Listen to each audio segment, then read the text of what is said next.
to make our slaves or be for the betterment of humanity. I feel like we need to live in balance with nature and the animal.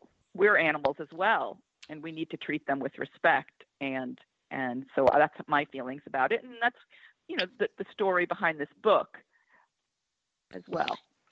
Yeah, this is it's kind of like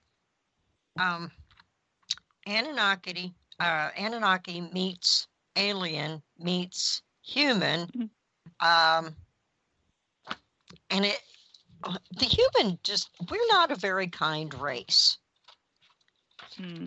I worry. Well, I think humanity can be. I think that there's two sides. There's the kind side, and then there's the this sort of we're better than everyone.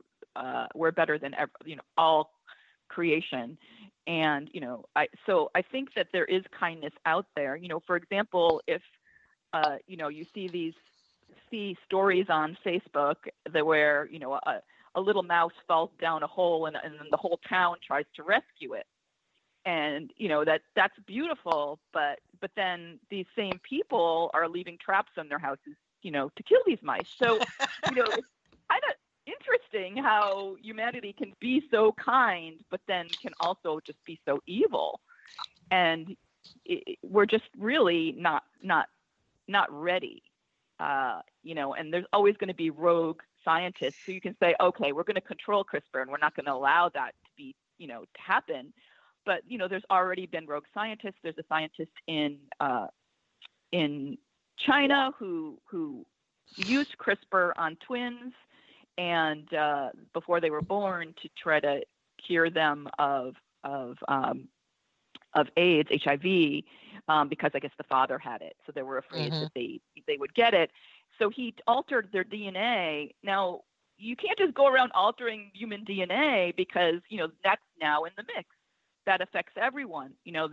These two children have and he made some errors while he did it. So, everybody, the scientific community was up in arms, but, this is going to happen. There's probably people, even in this country, rogue scientists, who are creating some pretty crazy things. And it is kind of like the island of Dr. Moreau. Yeah, that's the thing that comes to mind. Right? It's probably one of my first thoughts was the island of Dr. Moreau.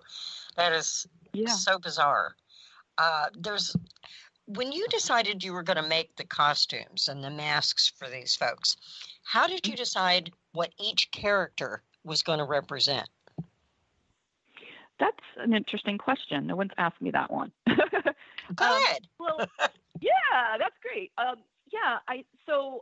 did a lot of research on it, and for Pig King, he wears this mask that has sort of these vines growing out of the top, and then it's three faces. It's like the two faces on either side are human, and then the center face is a pig face. And this is, a really beautiful mask that I had this woman create. Her name is Kat Mondu, and she made some of these, the kinship leader masks.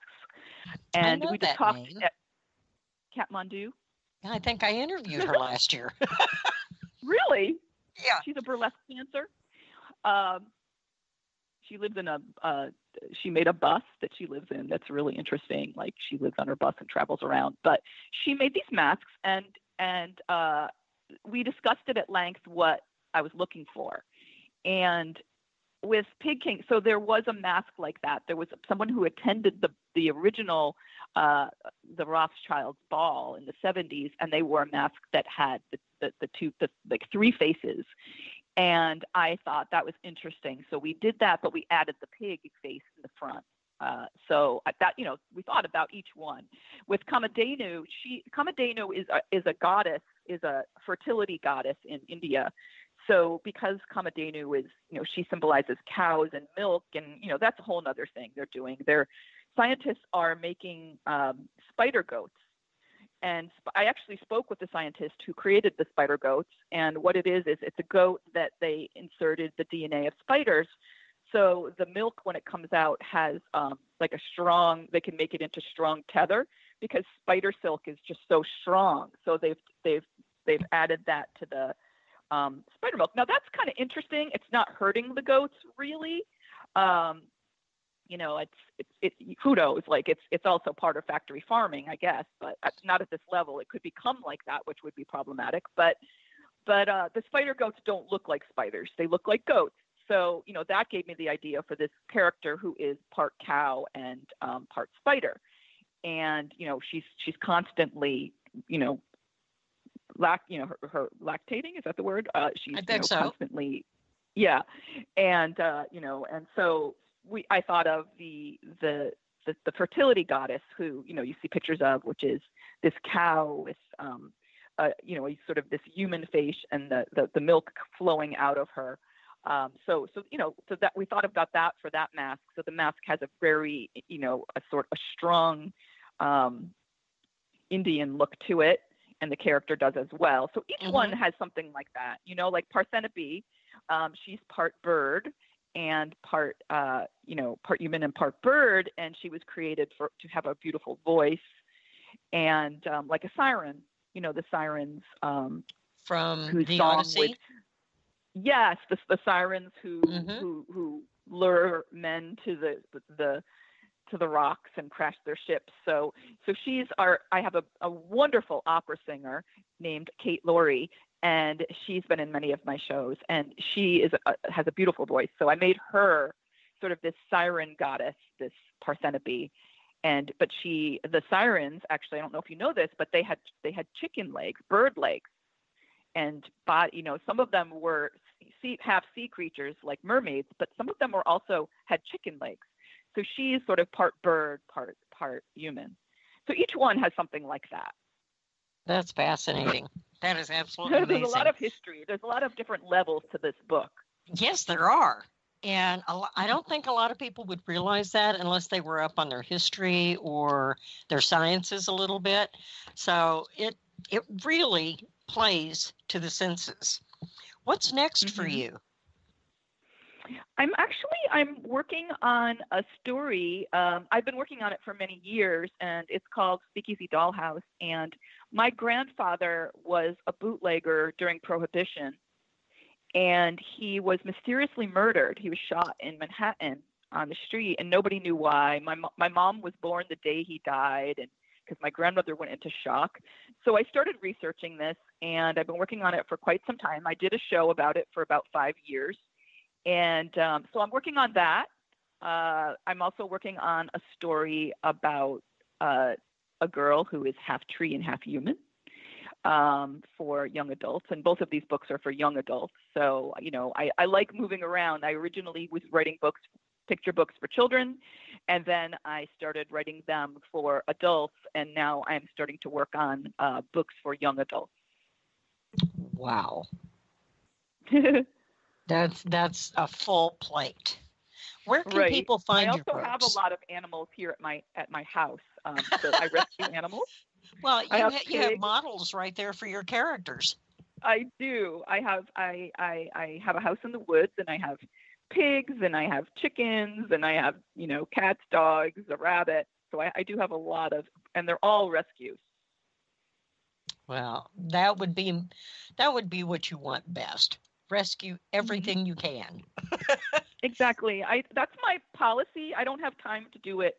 I can't do it full time, but any animal that passes me, comes into my path that needs help, I will help. Even humans. Even humans are animals too. So I try to help people. I think that's a pretty noble thing. Most people would consider doing that, but an animal, they need us. They can't tell us where they're from or what they've done, but they can look at us and melt our hearts. True. Where can people find your books? So you can find them. You can order them obviously on Amazon and in comic book stores. I think they can find it in comic book stores. If they don't have it in the store, they can order it for you because it's distributed through Random House. And the publisher is Titan Comics. They're based in London. And so you can find it, you can order it online through Titan Comics website and also through Amazon. Now, if people want to learn more about you and what you write or your artwork, where can they go? Okay, well, so to find out more about me, you could go to my website, which is CYNTHIAVonBuehler.com. And if you want to find out more about the Illuminati Ball, the website is theilluminatiball.com. I also have, I also illustrated and wrote a book called The Girl Who Handcuffed Houdini, and that came out last year. And that book has its own website called minkywoodcock.com. That's a series, an ongoing series about a Prohibition-era private detective.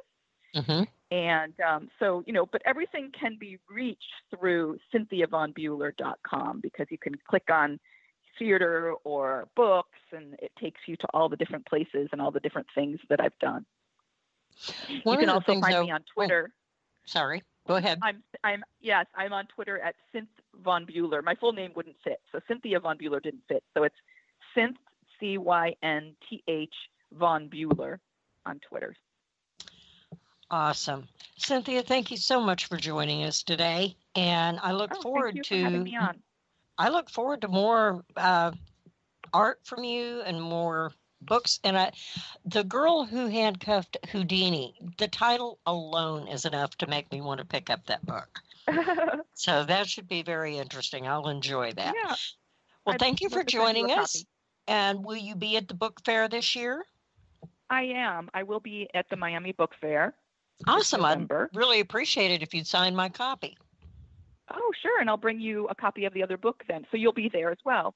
Yes, we will be recording up in the dean's office. You bet. Oh, wonderful. I'm going to be on a panel about unusual anatomy. So that's going to be kind of interesting if anybody wants to attend. I think the panel is called Imaginary Anatomy. Imaginary Anatomy. And there's two other really wonderful authors who will be on that panel, two other women. Well, I will certainly look forward to meeting you then. Until then, thank you for joining us on Society Bites Radio, and until next time. Thank you so much. Bye-bye.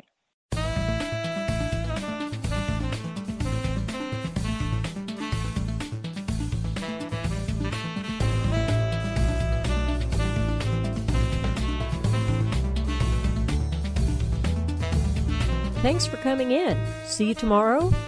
Remember, the topic is always hot. And oh hey, don't forget your change.